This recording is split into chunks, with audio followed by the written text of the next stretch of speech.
అందరికీ నమస్కారం. నా పేరు షణ్ముఖప్రియ ధన్విని. మా గురువుగారి పేరు విష్ణుప్రియ మేడం. నేను ఈరోజు శివతాండవ స్తోత్రం పాడబోతున్నాను.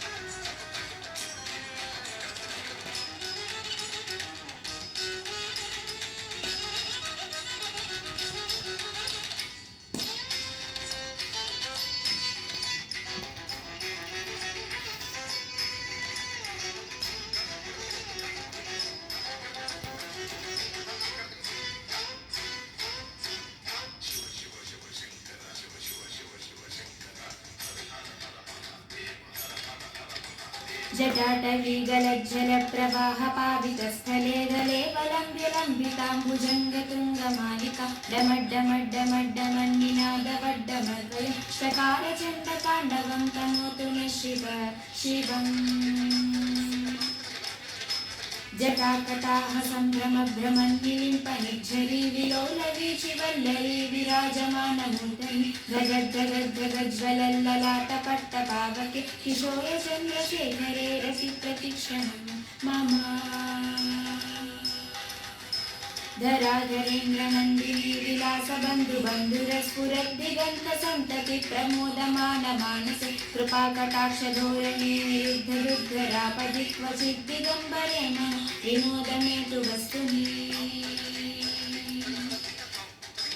जटाभुजङ्गपिङ्गलस्फुरत्फणामणिप्रभा कदम्बकुङ्कुमद्रवप्रलिप्तदिग्वधूमुखे मदान्दसिन्दुरस्फुरत्वगुत्तरीयमेधुरे मनोविनोदमद्भुतं विभक्तिभूतभर्तरी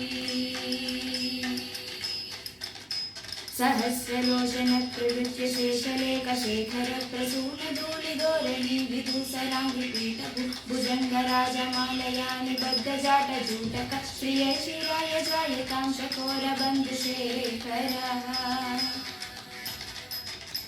ललाटचत्वरज्वलध्वनिञ्जयस्फुलिङ्गभानिपीतपञ्चसायकं समन्यलिम्पनायकं सुधामयूखलेखया विराजमानशेखरं महाकपालि सम्पदे शिरोजटालमस्तु नः करालपालपट्टिका धगद्धगद्धगज्ज्वलद्धनुञ्जयाधरीकृतप्रचण्डपञ्चसायके धराधरेन्द्रनन्दिनी कुचाग्रचित्रपत्रिका प्रकल्पनैकशिल्पिनी त्रिलोचने रतिर्मम नवीनमेघमण्डली निरुद्धदुद्धरस्फुरत्कुहूनिशीतलीतम प्रबन्धबन्धुकन्दर निलिम्पनिज्जरीधरस्तनोतु कृत्यसिन्दुर कलानिदानबन्धुर श्रियं जगद्धुरन्धरः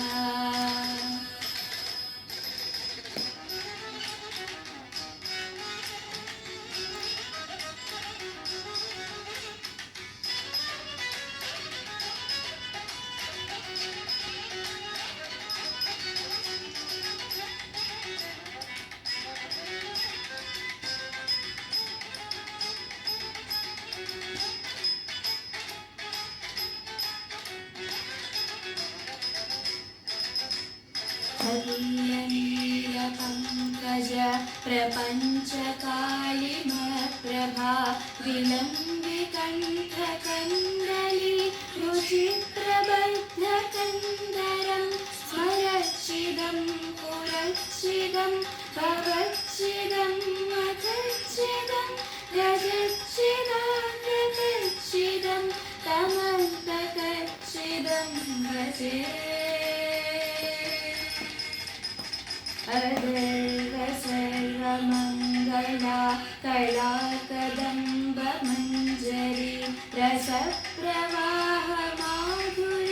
विजृम्भणा मधुव्रतं स्मरान्तकं पुरान्तकं भवान्तकं मखान्तकं गजान्तकान्तकान्तकं तमन्तकान्तकं